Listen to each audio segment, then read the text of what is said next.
그레인입니다. 라디오처럼 편하게 들어주세요. 일단 나를 보관하는 방법을 찾기 위해선 먼저 내가 어떤 사람인지를 알아야 하지 않을까 싶어요. 여러분은 스스로를 잘 알고 있다고 생각하시나요? 제가 만약 5, 6년 전에 이 질문을 받았으면 전혀 아니라고 대답했을 거예요. 왜냐면 내가 좋아하는 장소, 색깔, 행복했던 기억, 이런 거 하나만 말해보라고 하면 말문이 막혔을 것 같거든요. 저는 내가 나를 잘 모르는 이유는 기억이 휘발되기 때문이라고 생각해요. 만약 우리가 그런 질문을 받았을 때 태어났던 순간부터 지금까지의 모든 기억을 다 떠올려 볼 수 있다면 말문이 안 막히지 않을까 싶거든요. 휘발되는 기억을 붙잡을 수 있다면, 또 그런 방법을 찾는다면 내가 어떤 사람인지 알 수 있을 거고 진짜 나에게 가까워질 거예요. 그러면 자연스럽게 나를 보관하는 방법에 대해서 알 수 있지 않을까 싶습니다. 여러분들 다들 예쁜 곳, 다시는 못 볼 것 같은 멋진 풍경이나 맛있는 음식, 인스타 막 내리다가 나타난 가보고 싶은 장소들은 안 잊어버리고 저장하고 싶어서 사진도 찍고 캡처도 하잖아요. 이것처럼 우리의 인생 속에서 꼭 붙잡아야 하는 기억들이 있다면 그 기억도 사진을 찍으면 오래 남지 않을까라는 생각을 해봤어요. 그렇게 휘발되는 기억을 붙잡을 수 있고 진짜 나에 가까워질 수 있다고 생각해요. 그래서 제가 찾은 방법은 일기였어요. 나를 보관하는 방법은 바로 일기 쓰기예요. 저는 일기가 나의 그날의 마음이나 생각을 사진 찍는 거라고 생각하거든요. 사실 내 마음이나 생각은 보이지가 않잖아요. 보이는 건 사진 찍으면 되는데 눈에 안 보이는 건 카메라에 담을 수가 없으니까 카메라에 담을 수 없는 한때의 내 상태를 사진 찍어서 보관하는 게 일기라고 생각해요. 더 근본적인 이유를 설명하기 전에 저의 솔직한 경험을 먼저 말씀드릴게요. 저는 혼자 보내는 시간이 많은 사람이에요. 혼자 있는 게 좋더라고요. 저는 이 영상에서의 톤처럼 막 엄청 조용하고 차분한 그런 사람은 아니고, 저랑 깊이 친하지 않은 분들은 외향적인 사람이라고 착각할 정도로 활발하고 그런데, 저는 사실 내향인이거든요. 완전 내향인이에요.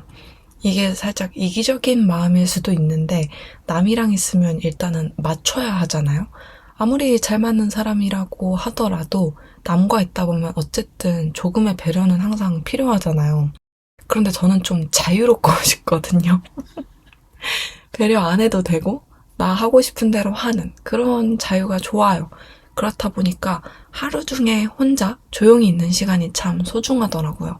그래서 제가 좋아하는 공간에서 좋아하는 소리 들으면서 혼자 사부작되는 그 시간이 저의 힐링 타임이에요. 혼자 있다 보면 딱히 엄청난 걸 하는 건 아니에요. 책 읽기도 하고, 음악만 들을 때도 있고, 일기도 쓰고, 혼술할 때도 있는데, 이런 시간을 보내다가 갑자기 어느 날엔 몇 년 전에 썼던 일기를 몰아볼 때가 있어요. 밀리매트문 보듯이 일기를 정주행할 때가 있거든요. 그 일기를 읽고 나면 그 해의 나보다 지금의 나는 얼마나 달라져 있는지가 보이더라고요. 여러분도 몇 년 전의 나를 한번 떠올려 보실래요? 큰 이벤트들은 당연히 기억이 나겠지만 그때 내가 즐겨 듣던 노래, 자주 했던 생각이나 마음들이 세세하게 다 기억나진 않을 거예요. 우린 그렇게 보이지 않게 달라져가는 나에게 젖어서 언제부터 바뀐지도 모르게 그냥 흘러가는 것 같아요. 시간이 지나면 지독하게 힘들었던 일이 미화되기도 하고 너무나도 행복했던 기억들이 어떤 큰 일에 그냥 묻혀버리기도 하잖아요. 사실 정말 사소한 일 하나 때문에 내 관점이나 생각이 바뀌는 경우도 있고요. 그땐 정말 이해할 수 없는 일이었지만 시간 지나서 그 사건을 보면 그때의 상대나 혹은 세상이 이해가 되는 일도 있죠.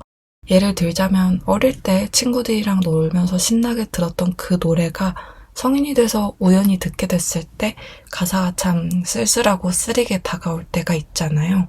이렇게 우리는 나이가 들어가면서 느끼는 것도 받아들이는 것도 달라지는 부분이 생기기 마련이라고 생각해요. 우리는 기억에 의존해서 나를 판단하는 경우가 많은 것 같아요. 그런데 기억은 시간이 지나면 이렇게 왜곡되기도 하고 어떤 감정은 미화되기도 하고 묻혀버리는 것 같거든요. 그렇기 때문에 내 기억에만 의존해서는 나를 명확하게 알기가 힘들다고 생각해요.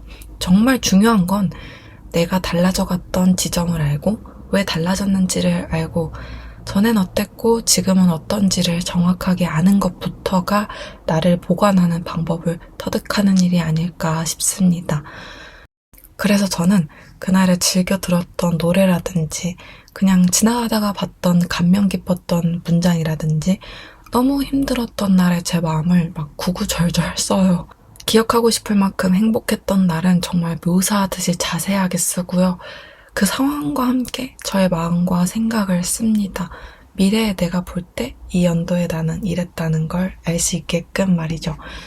사실 우리가 일기 쓰기를 어릴 때 너무 잘못된 방법으로 배운 게 아닐까 언젠가 그런 생각을 해봤거든요.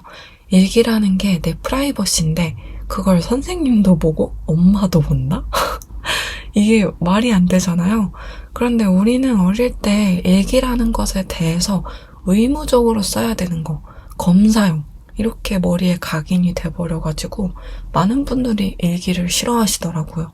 그런데 제가 생각할 때 일기는 그런 게 아니거든요. 저도 매일 안 써요. 제가 사진 찍는 거라고 했잖아요. 그래서 기억하고 싶은 날만 써요.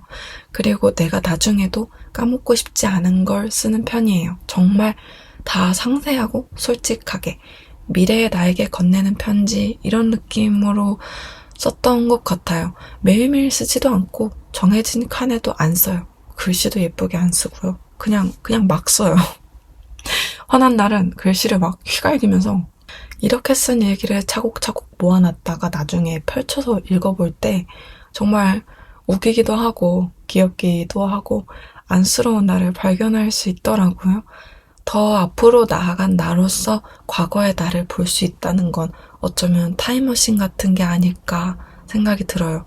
너무나도 손쉽게 과거로 돌아가 볼 수 있는 방법인 것 같아요.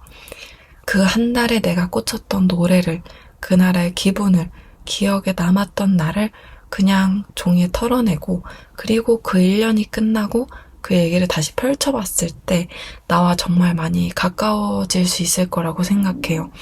나는 이런 줄 알았는데 사실 아니었고 이걸 싫어하는 줄 알았는데 알고 보니 좋아했고 난 어떻게 하루하루를 채워갔던 사람이었는지 그게 꼭 갓생 루틴이라고 흔히들 하는 미라클 모닝의 공부, 운동 이런 걸로 채워져 있지 않았더라도 내가 어디에서 어떻게 있었는지 알 수 있다면 나는 나를 어떻게 보관해야 하는지 분명히 알 수 있을 거라고 생각해요. 육류는 냉장 보관을 하고 아직 덜 익은 홍시는 실온 보관을 하죠. 또 김치는 김치 냉장고에 보관을 해요. 이렇게 모든 것들이 보관 방법이 다르듯이 나는 어디에 어떻게 둬야 숨을 고르게 쉬며 좀 더 안정적으로 살 수 있을지 알면 좋지 않을까 싶습니다. 또 작년엔 냉장 보관이었지만 올해는 실온 보관을 해야 하는 상태로 바뀌었을 수 있거든요. 그걸 남이 아닌 내가 먼저 알아챌 수 있는 기회를 얻어보셨으면 좋겠어요.